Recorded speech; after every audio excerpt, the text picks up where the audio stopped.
Nigeria's ruling All Progressives Congress APC now has a new substantive national chairman. He is Nentawe Yilwatda. Now, Yilwatda's confirmation came during the party's 14th National Executive Committee meeting held at the State House Conference Center in Abuja.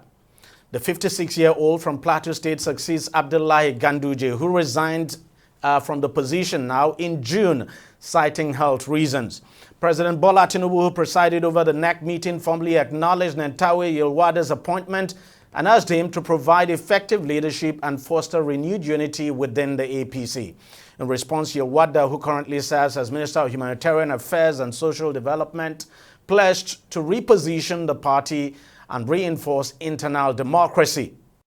Our firm commitment, as we marked 2 years in office, it has been very rewarding. I could see the leadership of the National Assembly, people like Alero of Kebbi and others, embracing the great progressive ideology. I take this opportunity to thank the outgoing, the former national chairman, I would say, Ganduje.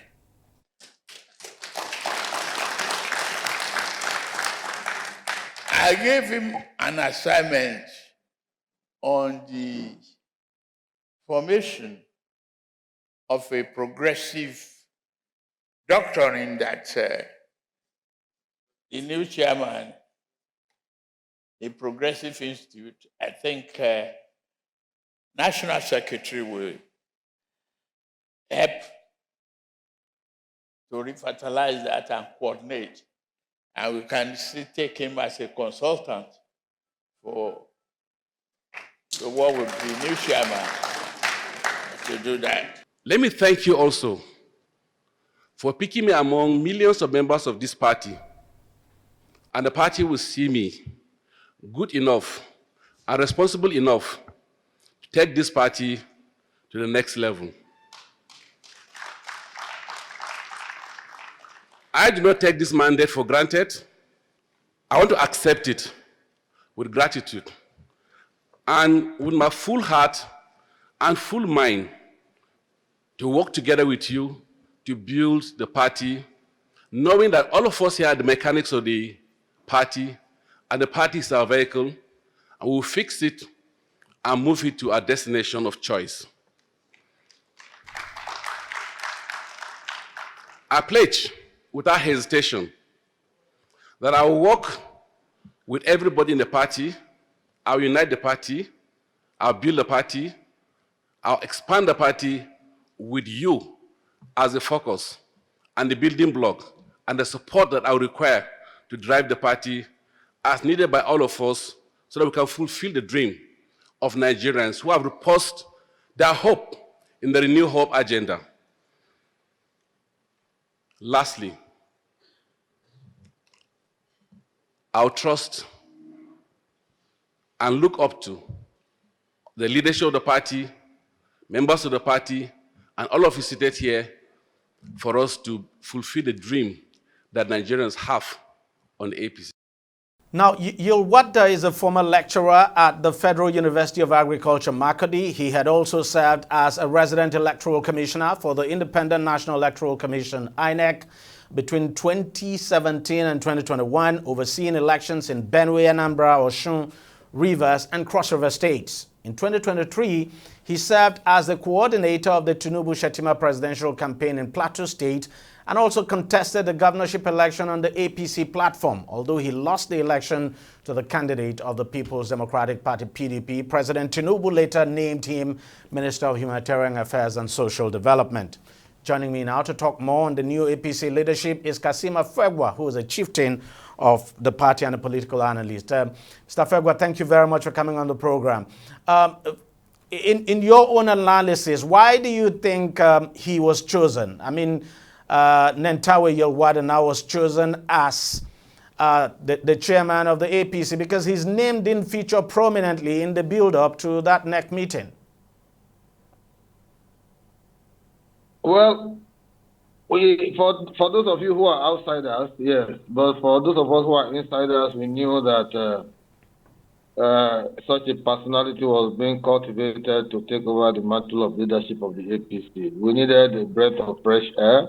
Don't forget that there has been agitation by the North Central APC that has been arguing and making the point that they should be allowed to complete their tenure. Adamu Abdullahi from Nasarawa State was former chairman who also left the position on health reasons and what have you. And so it was just natural for the North Central person to complete that particular tenure in line with the party's zoning formula. And so the Minister for the Humanitarian Services, having done so well in the portfolio he was given, the President considered him worthy to preside over the party and lead the party towards the elections of 2027. If you were reading his CV just now, he's not a man that is known to crisis. He's not a man that is known to all kinds of troubles or political harakiri. He's a man who is very calm, collected, easygoing, and very studious when it comes to delivering of his job or assignment. As a minister, he also contested before for governorship of Plateau State. Of course, he lost. But beyond that, he's been very active in the government of President Bola Ahmed Tinubu. And so we're happy that we have a new man on the seat, and not a new man per se to the party, but a new man because he's a fresh hand. And we'll be hoping that he will lead the party well in the build-up to the 2027 election. One name that featured prominently in the news, in the build-up to the meeting, that's the NEC meeting now, is Tanko Almakura, the former governor of Nasarawa State. I'm just wondering what exactly could have, many people thought, well, that he probably was going to be the next chairman. I'm just wondering, as an insider, what could have persuaded, the leadership of your party now to go for Nentawe? Could religion also have played a part? Because there've been stories out there that religion could have played a part, that it just wouldn't make any sense to have another Muslim as a chairman of the party. Not really. I think those who know the workings of President Bola Ahmed Tinubu will understand the rationale for choosing Nentawe. Because don't forget that Al-Makura just recently got appointed. And so as soon as that appointment came, I knew that his aspiration to preside over the party at the chairmanship level will have been rested. And so he was part and parcel of the process of choosing a new chairman ab initio. Everybody thought it was going to be Tanko Makura before now, and that didn't happen. And so I think to put pay to all the internal agitations, internal quest for power and all of that, the president just decided that we should take a fresh hand who is not known to be affiliated, who is calm, collected, easygoing, who can also, manage all the internal issues within the party to make sure that it becomes stronger for the 2027 presidential election. And so Nentawe is in very good state. He's not known to crisis. He's not known to troubles. He's very calm. Easygoing. He has emotional intelligence, and so he's well accepted by everyone. So this is the first time your party would be appointing, someone who is not a former governor as a substantive national chairman. What exactly does this mean? It means that we are also responding to the dynamics of the current political situation and equation. Because when you say former governors, he was also a former governorship candidate. Well, in a way, candidate. But he hasn't tasted executive power. He's also a minister, And so I think the point is just for us to have a fresh hand. let's just move forward, not take someone who is encumbered by all kinds of all vagaries of political differences or political agitations or quest for power and all of that. We just needed somebody who is calm, collected, who is not known to, to carry any baggage, he's a very easygoing man. He's young. He's 57 years old. And so he cuts across the bridge between the older generation and the younger generation at that middle age. And so he will connect to the issues that will help the party to bolster its opportunities and strength towards the 2027 election. And so Mr. President knows exactly what he wants. He knows the readings in the politics. He understands the dynamics of the APC and the emerging scenario with respect to coalition and what have you. So we need an engaging personality, a personality that will not be persuaded by ulterior motive, but that will be persuaded by the national interest in sync with the Renew Hope agenda of Mr. President. Now, talking about coalition, and I'm happy you brought that up. How shaking is your party? I mean, you're an insider. How shaking is your party? How worried are you by the ADC coalition? Because, we're talking about a party where big wigs, political big wigs are defecting. They're flooding that party, swelling the ranks of the party. Some big names too in your party have left to join the coalition. DEJI, I think you might be reading this the political temperature wrongly, because at the last count, APC has 23 governors now. It may rise to 26 if my reading is right. And so that means that... And that is where the problem is. They say you're forcing these governors to come to join your party. Sorry, House of Rep members have increased. Senators are almost a perfect majority now. And yet you keep talking about people leaving our party. Which party are they going to? ADC is populated by internally displaced politicians who are looking for where to hemorrhage just to keep their hope alive. But you and I know certainly that the front row players of the ADC have been part and parcel of the halitosis that they complain about the system, because they have served in different capacity before: Minister for Transport, Senate President, Vice President, and so many other positions that they have held. We haven't seen any cutting edge, difference in terms of what they did to help advance the cause of our nationality. And so for us at the APC, I am not even persuaded by any argument to the point that they are going to prove a formidable force. No. I'm saying that even from the takeoff, they've put the wrong foot forward. The ADC as a party is presently entangled in legal disputation concerning its identity, concerning the ownership, and even the structure of the party. You have seen chairmen of parties of the APC go to court, to challenge the status quo as it is now, and saying that nobody can usurp their powers and take over their party overnight. And so when you have people who are in a hurry to assemble for the purpose of trying to hijack power, you are likely going to have all this kind of loose ends.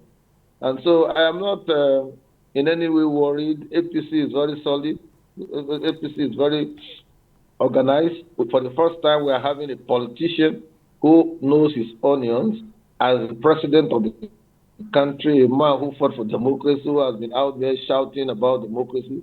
He is presiding over the country now, and he knows that his leadership role will help to deepen the conversation around governance and even ensuring that the party comes out stronger in 2027. I can tell you for free, DEJI, that in 2027, it is President Tinubu versus President Tinubu. I'm not seeing any material that will prove a formidable force against the president. Let me ask you this.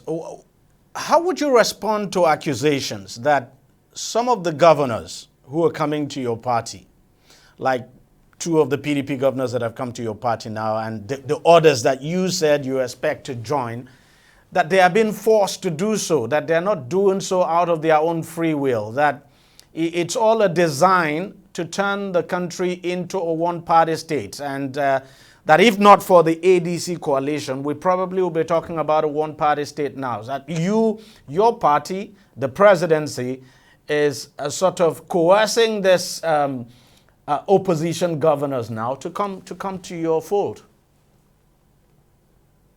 DEJI, I think this is the height of lame duck scholarship by those who are mooting the idea that the president is coercing people. I think it's quite uninformed. You see, don't forget that these governors are part and parcel of the power process in Nigeria. They see things happening across political parties. And there's nothing like one-party state, for God's sake. That is a very wrong narration. If you look at the election last time, we had 18 political parties that contested for presidential election in 2023. As we speak now, there is 16. In Edo State, where we have two by-elections, about 18 parties are presenting candidates for senatorial and for House of Reps. So the narration about one-party state does not hold water. It's not even sound intellectually. It is also not sound empirically. The point must be made that parties are stronger than one another.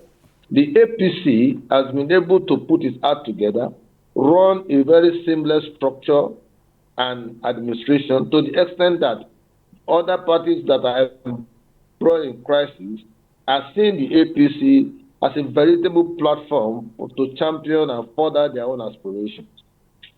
And just like the president said, people cannot be jumping out of the ship, and if their party's ship, APC will be a natural home for them. And at any rate, the president is not even looking at opposition parties. He's doing things across the states and also cultivating the friendship of all of these persons. I remember listening to Alex Oti. Alex Oti spoke recently and said that the president has been very supportive and has been very nice in terms of how he's helping them to realize their political promises and manifesto in Abia State. That's an opposition party. There are quite a number of other opposition governors who have also, given eloquent testimony about what President Tinubu is doing. It is not yet, but so far, I would say so far so good, because there has been a steadied, progress in terms of our economy, in terms of our politics, in terms of our governance structure. We may not get it right in just 2 years, but given opportunity to preside over the country for the next 4 years and 8 years, I think we are going to make something very tangible out of this process. We are approaching governance differently, and so members of PDP that are not able to put their house in order will naturally find APC attractive. And we are happy to receive them. We accord them recognition. We accord them respect. We build a politics of inclusion. We integrate them into the structure of the party without any let or hindrance. I think every political factor wants that kind of recognition. But where you have a PDP that is in disarray, that are driven by ambition and not necessarily by vision for a better country, you are likely going to have the kind of fallout you are saying in them. And I think they have perennial defectors. They have those who are always contesting every now and then, like Atiku Abubakar. I'm actually surprised that you are. I'm actually surprised that you keep talking about the PDP, because the ADC thinks it is now the second major opposition, or the major opposition political party in the country. So you're not talking about the ADC. You keep talking about the PDP. No. DEJI, there is nothing like ADC. What is ADC? How many governors do they have? How many House of Reps do they have? How many senators do they have? How many House of Assembly members do they have? These are just platforms for political jamboree. Platforms where people who are disenchanted will have opportunity to be shouting on top of their voices. But if you look at their credentials, you will know that they don't even have the morality to challenge the status quo, as it were, because they have been part and parcel of the rot in the country. They have been part and parcel. In fact, they are contributors, highest contributors to the rot that President Tinubu is trying to solve. Is it because they were not given an appointment that they suddenly discovered that something is wrong with the administration? Did El-Rufai not submit himself to be to be screened at the National Assembly. The Rotimi Amechi not serve as 8 years as minister, and you remember that there was a time when the train was attacked close to Kaduna, and Rotimi Amechi came out to complain that he had actually suggested that they should put a CCTV camera, and at the end of the day, the company he gave was a brand new company that has not a single experience in doing such business. These are people who are economic saboteurs and predictors, who have run the country aground, and because they are not having opportunity to continue this same mind-boggling exploitation, they just felt that they need a platform to be attacking President Tinubu.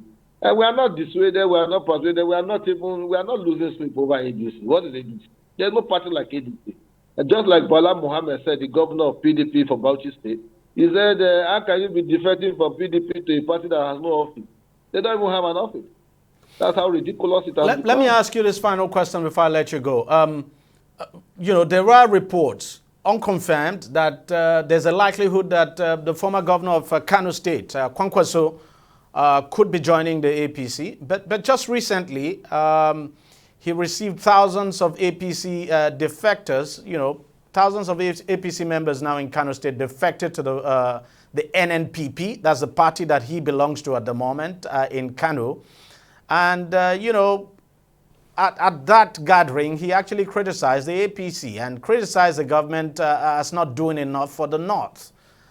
For someone who wants to come join your party and then leveling such criticism against you, I'm just wondering, what do you make of it? Well, DEJI, I am one person who admires the politics of Kwankwaso. Aside from being a personal friend, I've been engaging him with the need to look into the direction of APC so that he doesn't become a big fish in a small pond.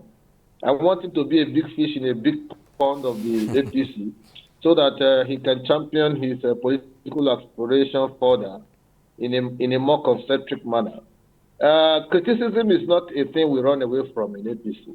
Even members of the party are free to criticize the president. Because the president understands that from criticism, constructive criticism for that matter, we'll be able to make amends where need be, and we'll be able to also able to forge ahead and ensure that we correct certain mistakes. We are not God that is infallible. We are bound to make mistakes in the course of administering the country, in the course of presiding over the country.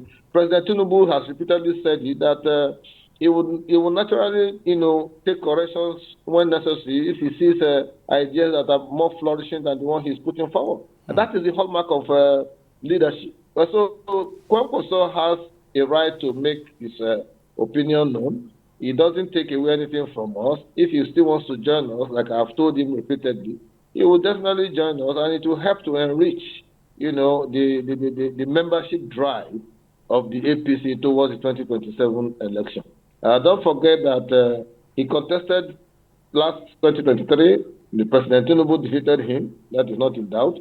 And so this time, if the president is extending an olive branch to him that says, come and join me, let's join hands together to move the country forward, it will be more of a holistic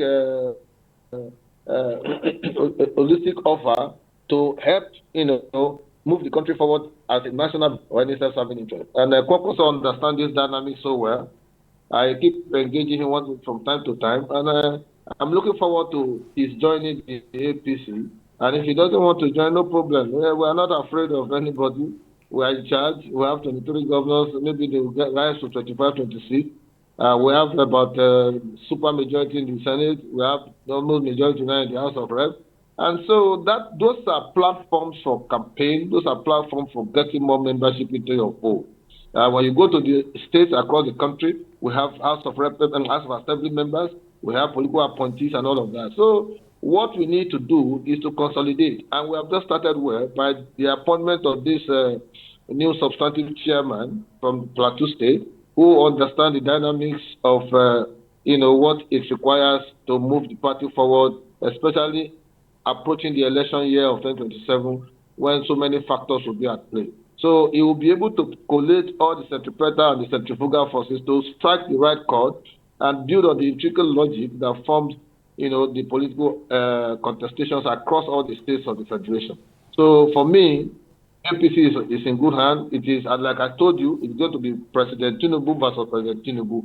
Because all of these other presidents who are marching together, they are driven by ambition, no unity, no cohesion, no national solidarity. And so at the end of the day, they will just be wasting their money looking for small votes here and there in the name of ADC and everything.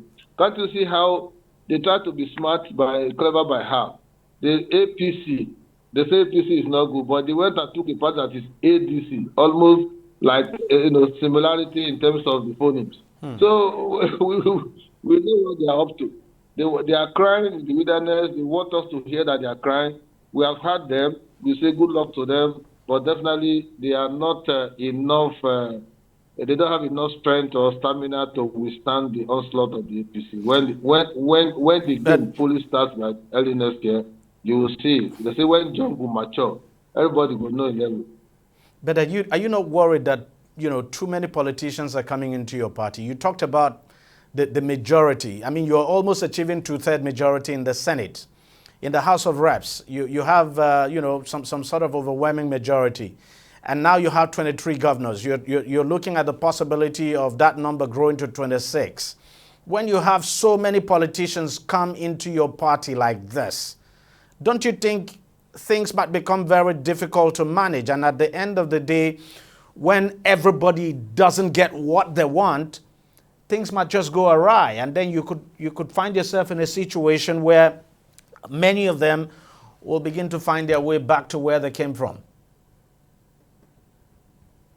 DEJI, you see, the beauty of the APC is the fact that you have opportunity for you to cross-pollinate ideas, constructively engage on issues, collectively bargain on issues before decisions are taken.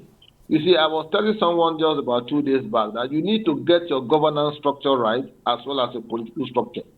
Once you're able to balance all of these two factors, it helps those who are coming into you and those who are members to begin to make the right inputs that will deepen the conversation around governance and delivering of those promises. I can tell you for a free that APC is all about inclusion and not exclusion. Of course, the president has been magnanimous by even tapping into the opposition and giving them appointments to come and be part and parcel of his process. There are quite a number of persons who will not buy into such. But typical of APC, they know that we need everybody on board to make the Nigerian of our dream come to reality. So whether you get anything, you don't get anything, your participation in the political process is determined by the kind of ambition you have. Those who have ambition and they want that ambition to be continuously oiled, year in, year out, who have 32 years experience in being aspirant or candidate, some have 40 years experience in contesting for the same position for years. There has to be a time where they will talk to themselves. They say, no, I've come this far, let me help younger ones to pursue their aspiration. It mustn't be me. So when you are driven by ambition, you are likely to have crises like you have in PDP and even ADC that have just started. But when your ambition is that of helping the collective to realize the new hope agenda, policies and programs and ideas, then it makes the thought very, very juicier. So for me, I don't envisage any problem. We are going to confront the 2027 election with equanimity of purpose, with unity of purpose. We are driven by our manifesto. We are driven by the new hope agenda. Everybody is keying into it. And once the conversations have gotten to that level that everybody understands where we are headed, it becomes simplistic. But for people to be having Kaba here, Kaba there, and all that, are you not surprised that Tinubu government is not being accused of being overtaken by Kaba, and there are inclusivity in terms of arriving at decision? The choice of Yilwatda was not that of the president alone. He has said, and he consulted with them, consulted with political factors, the legislature, and the other arms of government, and everybody, saw reasons why it has to be Yilwatda. Unfortunately, we're actually out of time. Thank you so much, Mr. Kasim Afegwa, for coming on the show. I want to appreciate your time with us. Unfortunately, we haven't got time. Thanks a lot for your time, as always. Thank you very much. All right, that's how much we can take on the program this week. Thank you very much for watching. I'll see you again next week. Bye-bye.